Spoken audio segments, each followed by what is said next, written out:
Hello students, कैसे हो आप सभी। उम्मीद करती हूँ आप सभी अच्छे होंगे और घर पर सुरक्षित होंगे।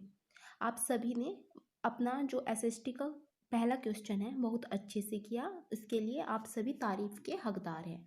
आपको आगे का अपना सारा वर्क इसी तरीके से करना है और साथ के साथ इसको याद करते हुए चलना है। अब हमने कल संसाधनों का विकास तक पढ़ लिया था और आज का जो हमारा टॉपिक है वो है रियो डी जेनेरो पृथ्वी सम्मेलन। ये हमारी पृथ्वी के को किस प्रकार सुरक्षित रखना है इसके बारे में एक सम्मेलन किया गया था। रियो डी जेनेरी पृथ्वी सम्मेलन 1992 में हुआ था। ब्राज़ील का एक शहर है रियो, वहाँ पर क्या हुआ था, ये सम्मेलन हुआ था और यहाँ पर जो सभी देश के जो लीडर्स थे वे यहाँ पर एकत्रित हुए थे और इन्होंने हमारी पृथ्वी को कैसे सुरक्षित रखा जा सकता है इसके बारे में इन्होंने क्या किया था, चर्चा की थी। पर्यावरण संरक्षण के लिए ये क्या हुआ था, एक आयोजन हुआ था। जलवायु परिवर्तन, ग्लोबल वार्मिंग जैसे इसके क्या थे, मेन मुद्दे थे, जैसे कि पर्यावरण प्रदूषण और ये इन चीज़ों को ध्यान में रख के ये एक सम्मेलन किया गया था। तो ये आपका वेरी शॉर्ट एक क्वेश्चन है। ये पहले मैं आपको लॉन्ग क्वेश्चन कराऊंगी एक दो और उसके बाद आपको ये अपनी कॉपी में शॉर्ट क्वेश्चन करने होंगे। ये तीन, रियो डी जेनेरो पृथ्वी सम्मेलन, सतत पोषणीय विकास और एजेंडा 21।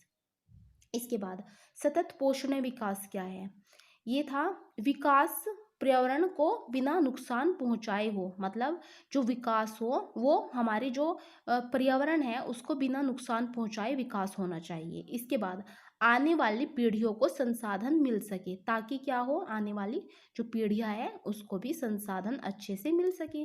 आपको पता ही है संसाधन क्या है, वो तो मैंने आपको पहले भी बता दिया था, आई होप आपको याद हो। इसके बाद एजेंडा 21 क्या था, ये एक घोषणा थी। यूएनओ के सम्मेलन में इसको क्या किया गया था, स्वीकार किया गया था। ठीक है। इसके बाद मुख्य उद्देश्य इसका क्या था, सतत विकास, पर्यावरण को बिना नुकसान पहुंचाए। ठीक है। सतत विकास मतलब कि हम संसाधनों का अच्छे से प्रयोग कर सके और इससे हमारे पर्यावरण को कोई नुकसान भी ना हो, ना ओजोन परत को नुकसान हो, ना ही हमारी जो जलवायु है उसको नुकसान हो और ना ही इसकी वजह से क्या हो, ग्लोबल वार्मिंग हो। इसके बाद संसाधन नियोजन, ये संसाधन नियोजन के बारे में 3 पॉइंट मैंने लिखे हैं, लेकिन इससे पहले आपको ये एक आपका लॉन्ग क्वेश्चन है। ठीक है, आपको अब ये लॉन्ग क्वेश्चन करना होगा। देखो, आपको ये सब लिखना होगा। संसाधन नियोजन एक तकनीक है, एक टेक्नोलॉजी है जिसके माध्यम से संसाधनों को क्या किया जाता है, अधिक उपयोगी बनाया जा सकता है। भारत जैसे देश में जहाँ संसाधनों की विविधता है, विविधता कैसे है कि कहीं पर संसाधन किसी एक स्थान पर अधिक मात्रा में है तो दूसरे स्थान पर वो नहीं है, वहाँ संसाधन नियोजन का महत्व और अधिक बढ़ जाता है।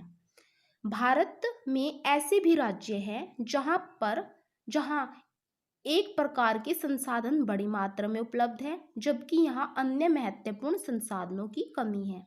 कई ऐसे राज्य हैं जो संसाधनों की उपलब्धता से संदर्भ में आत्मनिर्भर है और कुछ राज्य संसाधनों की कमी के कारण पिछड़े हुए हैं। उदाहरण के तौर पर झारखंड, छत्तीसगढ़, मध्य प्रदेश इत्यादि राज्यों में खनिज संसाधनों की उपलब्धता क्या है, अधिक है।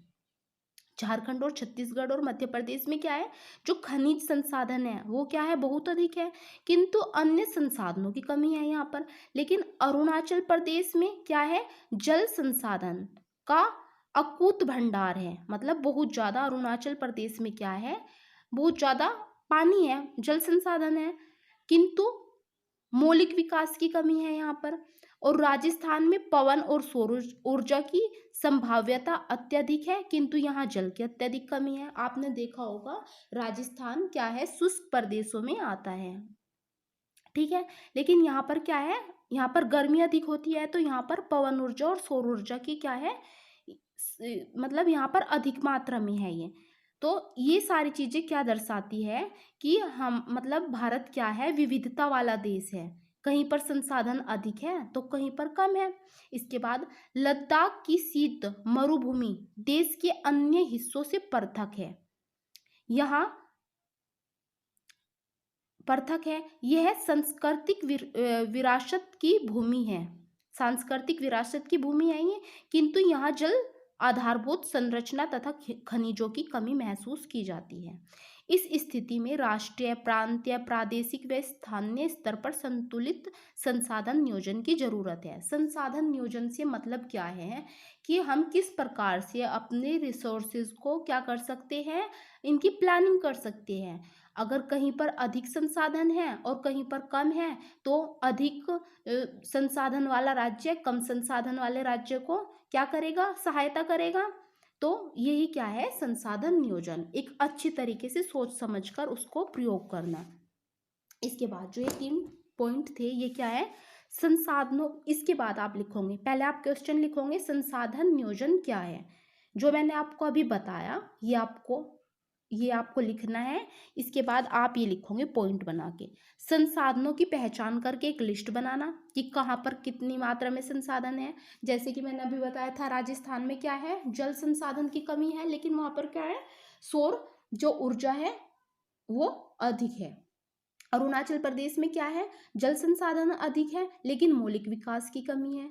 तो ये सारी क्या होगी, एक लिस्ट बनानी होगी और मानचित्र बनाना होगा। इसके बाद संसाधन विकास योजनाएं लागू करने के लिए टेक्नोलॉजी तैयार करना।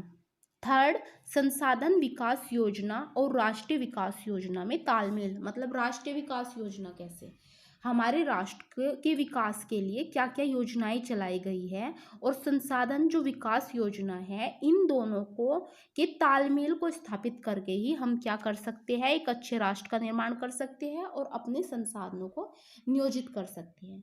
तो आज का आपका जो लॉन्ग क्वेश्चन है वो है संसाधन नियोजन क्या है।